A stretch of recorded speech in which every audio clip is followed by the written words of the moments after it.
Hey, so this is a 1999 Polaris Sportsman 500 with the plastics off. I demonstrated doing that in a previous video. If you have any curiosity about how to do that, you can check that out.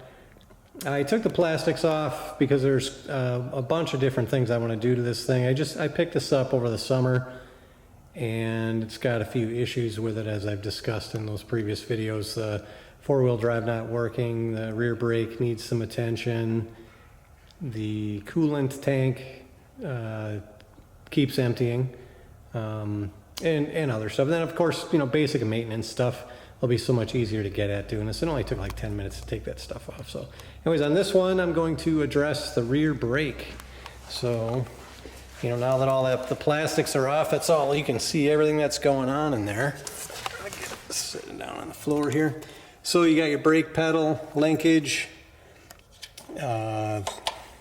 Keep wanting to call that slave cylinder or master cylinder or cylinder. I'm sure it's just escaping me at the moment. So you got your pedal, little plunger goes in there. That's full of brake fluid, goes up the line to your rear brakes. You have two brake lines coming to your rear brakes. This one in the rear comes up from the pedal back here. The one in the closest to you, this one, goes up to the front hand lever. And the front hand lever operates the front and back brakes simultaneously, both. And then of course in the rear you have the one disc that just stops the rear end or slows it down. Currently, when I step on that pedal, that does nothing. If I had the plastics on, I demonstrated in a previous video, you'd see that goes through the floor. That's just not okay. And that plunger has got kind of a delayed return. I don't know if that's normal or not, but so I don't see any obvious leaks or anything for fluid. It might just need to be bled. And the bleeder screws are back here. These two right here. You have to, I believe the one closest to me is for the rear. Counterintuitive or opposite of the lines, but I'll double check that when we do it. We'll make sure we're doing the right one. First thing I'm going to check is up. You have a line that comes from behind this part, goes up to a reservoir, which you can access by taking your seat off. You don't need to take all your plastics off like I did to get at that. And this reservoir says, warning, use DOT3 brake fluid from a sealed container. Clean filler cap before removing. It's pretty clean. So we'll check that out first. That is bone dry. So first thing I'm going to do is put a little fluid in there, DOT3 brake fluid, and give it a few pumps. See if anything leaks. It's going to obviously need to be bled, but I want to see if anything leaks out of there first. You know, maybe there's an old cracked line. I mean, this machine is 21 years old. It's 1999, as I mentioned, and it is 2020. So almost going on 21. So we'll put some fluid in there, make sure that it's not something as simple as a line being cracked or broken or something of that nature, and then we'll see what happens. I'm gonna put the camera back on the tripod here. Pour some fluid in there. I can't tell you exactly how much. I'm sure you can determine that from the owner's manual, but we're just gonna put some in there until it's, you know, appropriate level. And then I'm gonna see how it, whoops, that was an inappropriate level, a little bit too much. But I'm gonna pump the foot pedal a few times, see if it sucks some of that down in there. Already pushing some air bubbles back up and out.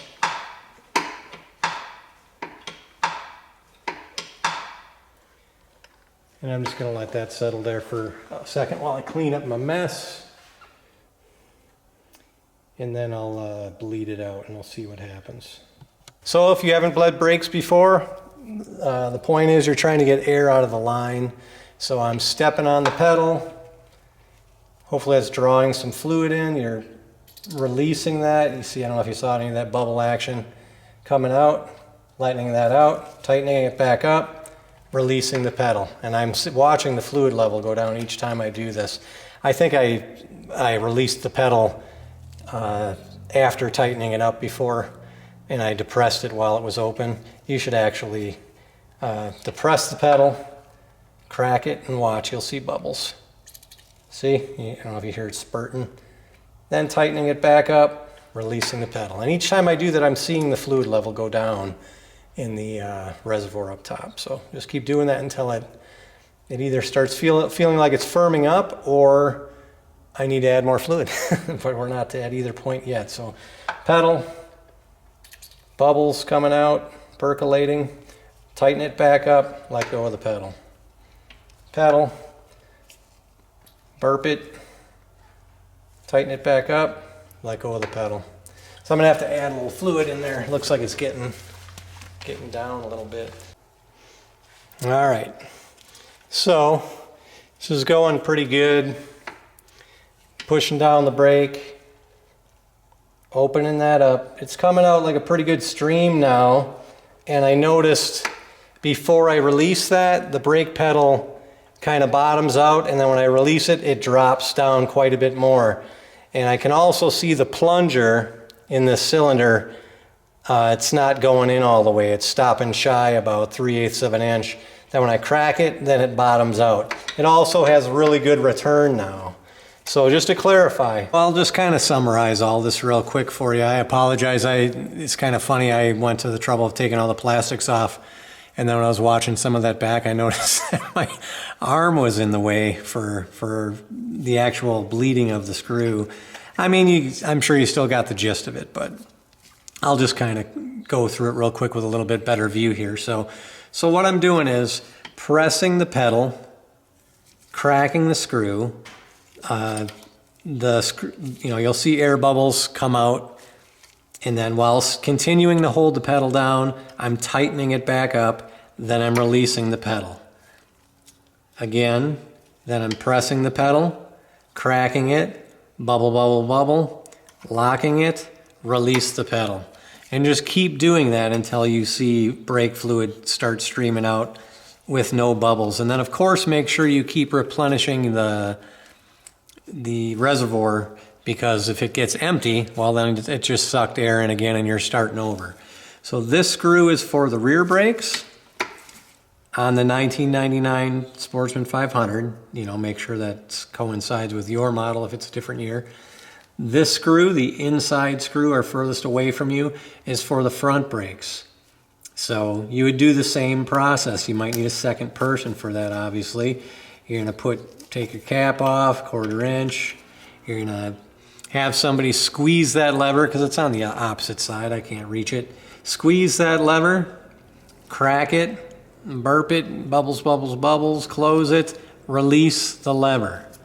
And just keep repeating that until it's all good. But that's how you bleed the brakes. And if I need to do anything more than that, I will demonstrate that. But I'm thinking that probably solved the issue. But we'll see here in a minute.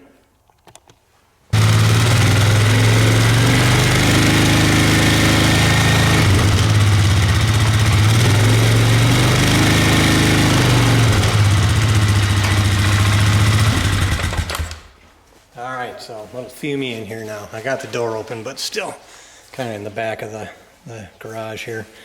So it seems to be working. That seemed to fix it. We'll see if it stays fixed.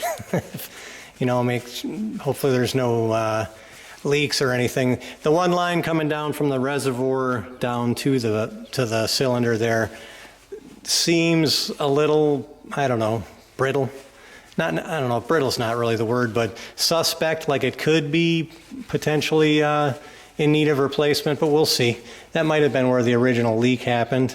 But the brakes are working before I could, push that thing all the way down through the floor and it would do nothing. So hopefully it's not a temporary fix. Time will tell. We will see. So anyways, that's it. How to bleed your brakes. And if anything amounts from that, I'll then do a follow-up video on that. But that should do it. Hope that was helpful. And see you on the next one.